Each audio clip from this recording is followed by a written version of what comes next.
Imagine a restaurant where the chefs have never tasted a pizza, but they're determined to make the perfect one.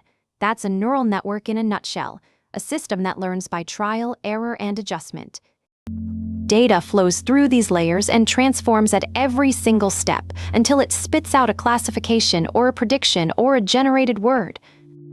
The network learns the right transformations by tweaking the strength of connections between neurons, or what we call weights. When the output misses the mark, the network looks backward through its layers to spot the connections that caused the error and tweaks them slightly.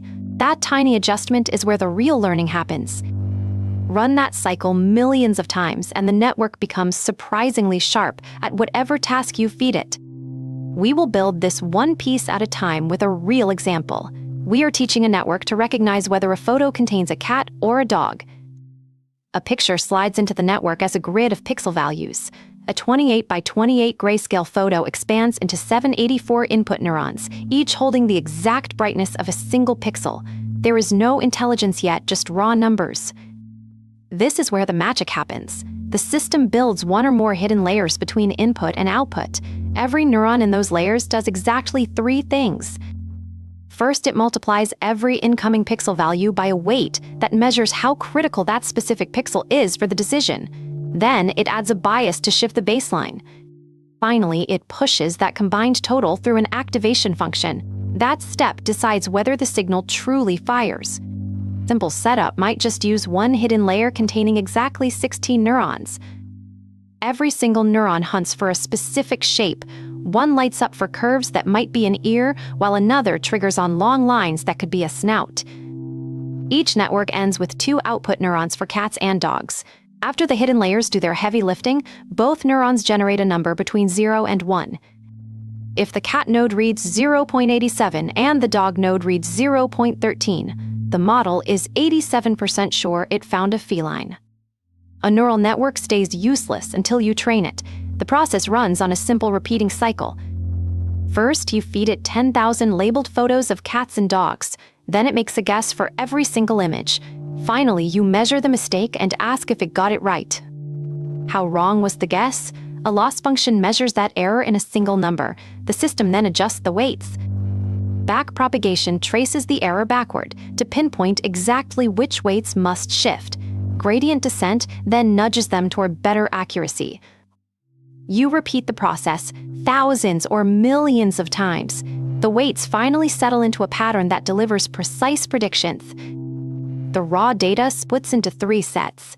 You feed the training set to build the initial model. The validation set acts as a guardrail to stop it from memorizing. The test set waits until the end to measure how well it handles brand new examples. It reveals if the model truly generalizes. A neural network without activation functions is just a stack of linear multiplications. You could collapse every step into a single flat operation. The model stays stuck in straight lines. Add an activation function and you break the straight line. It forces the network to map complex curved boundaries instead of rigid paths. Now it actually learns. ReLU passes positive numbers straight through and zeroes out the rest. It is simple, fast, and the workhorse of modern networks. Sigmoid squashes every value into the 0 to 1 range. You use it for binary output neurons. Softmax takes a raw set of numbers and turns them into probabilities that add up to exactly 1. It is the standard choice for multi-class output layers like our cat versus dog example. TANH mirrors the sigmoid shape but stretches the range from -1 to +1.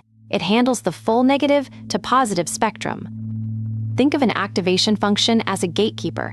It decides whether a neuron fires and how strongly it pushes information forward. You do not need to memorize every weight or activation value. Real models hold billions of parameters, and that is simply impossible. You just need to grasp the architecture at a conceptual level.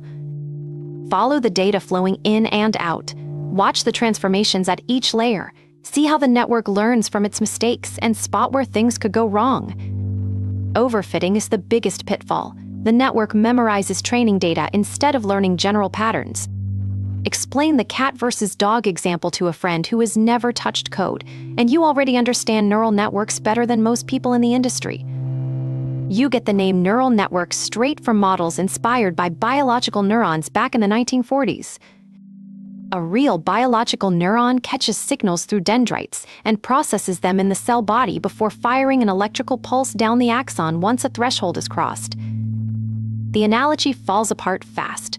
Biological brains actually contain hundreds of billions of neurons with complex structures and self-repair capabilities alongside feedback loops spanning every part of the body. A modern neural network only uses maybe millions of artificial neurons running simple math. You borrowed the core concept, not the actual machinery. Don't let the name fool you, because these systems are nothing like consciousness. Watch what happens when you feed a handwritten digit into a neural network using the classic MNIST dataset. The input is a 28 by 28 pixel image of the digit 7 that enters as 784 numbers. Each of the 32 neurons in the first hidden layer calculates a weighted sum of those pixels, adds a bias, and applies ReLU. The network quickly learns that top right corner pixels are crucial for recognizing vertical strokes. Those signals flow into the second hidden layer where 16 neurons combine the features from the first pass.